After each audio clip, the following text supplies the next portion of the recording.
안녕하세요. 재무제표 실전 한주원 강의, 오늘 6강입니다. 지금까지 우리는 재무제표를 읽는 순서, 연결과 개별의 차이, 숫자의 왜곡 가능성, 전자공시 활용법까지 실전 기준으로 하나씩 구조를 세워왔습니다. 오늘은 조금 더 깊은 단계로 들어갑니다. 오늘의 핵심 주제는 이 질문입니다. 회사 실력은 그대로인데 재무제표 숫자가 크게 바뀌는 경우가 있다. 왜 그럴까요? 답은 하나입니다. 회계 기준이 바뀌었기 때문입니다. 오늘은 회계 기준 변화가 기업 숫자를 어떻게 바꾸는지, 그리고 그 변화가 주에 어떤 충격을 줄 수 있는지까지 현장 경험 기준으로 정리해 드리겠습니다.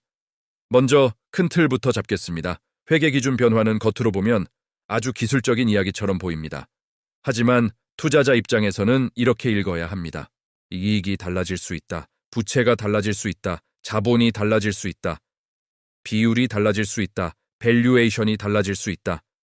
즉, 주가 판단 기준이 흔들릴 수 있다는 뜻입니다. 그래서 이건 선택 과목이 아니라 필수 이해 영역입니다.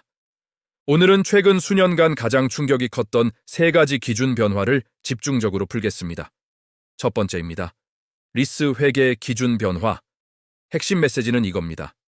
빌려 쓰는 것도 사실상 부채로 보자. 예전에는 매장 임대, 사무실 임대, 설비 임대 같은 운영 리스가 재무상태표에 잘 안 잡혔습니다. 그냥 임차료 비용으로만 흘러갔습니다. 그런데 새 기준에서는 이렇게 처리합니다. 장기간 빌려 쓰면 그건 사실상 자산을 쓰는 권리다. 그래서 사용권 자산을 잡습니다. 동시에 앞으로 낼 임대료를 부채로 잡습니다. 결과가 어떻게 되느냐? 자산이 늘어납니다. 부채가 늘어납니다. 부채 비율이 급등합니다. 이자 비용이 생깁니다. 감가상각이 생깁니다. 재미있는 현상도 생깁니다. 임차료가 영업비용에서 빠지고 감가상각과 이자로 나뉘면서 영업이익이 오히려 늘어 보이기도 합니다.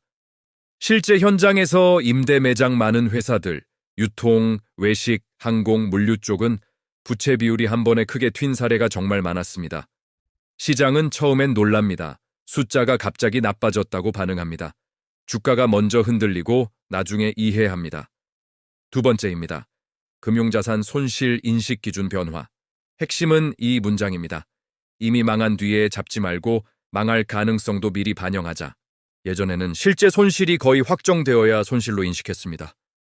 새 기준에서는 이렇게 합니다. 미래에 떼일 가능성이 있으면 지금 일부를 미리 비용으로 잡자. 이게 기대 손실 개념입니다. 영향이 컸던 곳은 이런 업종입니다. 금융회사, 카드사, 캐피탈, 외상 매출 많은 기업. 결과가 어떻게 되느냐? 충당금이 초기에 확 늘어납니다. 순이익이 뚝 떨어집니다. 하지만 그 다음부터는 변동성이 줄어듭니다.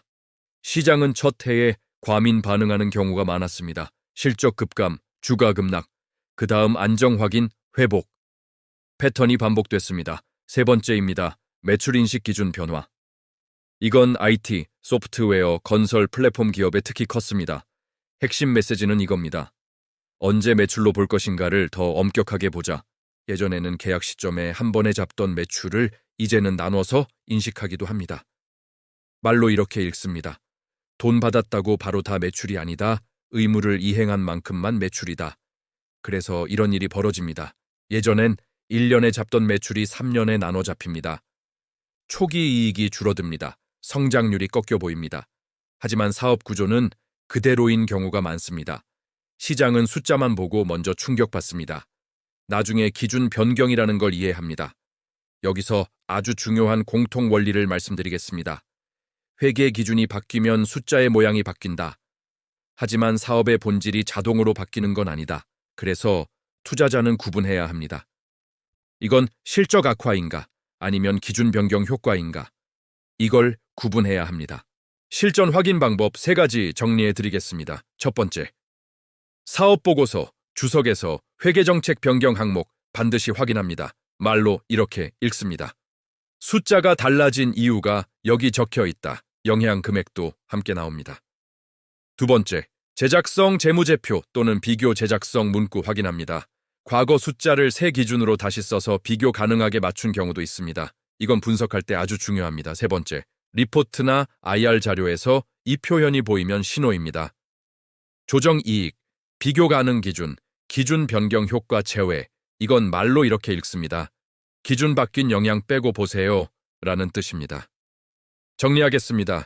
회계 기준 변화는 기업의 실력을 직접 바꾸지는 않습니다. 하지만 보이는 숫자의 형태는 완전히 바꿉니다. 그래서 기준 변경 구간에서는 더 천천히 보고 더 많이 확인하고 더 구조적으로 비교해야 합니다. 숫자 변화에 과민 반응하지 말고 원인을 먼저 확인하십시오. 오늘 6강 여기까지입니다. 다음 시간에는 산업별로 재무제표 읽는 포인트가 어떻게 달라지는지, 제조, 유통, IT, 바이오 산업별 핵심 체크 포인트를 현장 사례 기준으로 정리해 드리겠습니다. 변하는 것은 기준입니다. 우리가 지켜야 할 것은 해석하는 눈입니다. 감사합니다.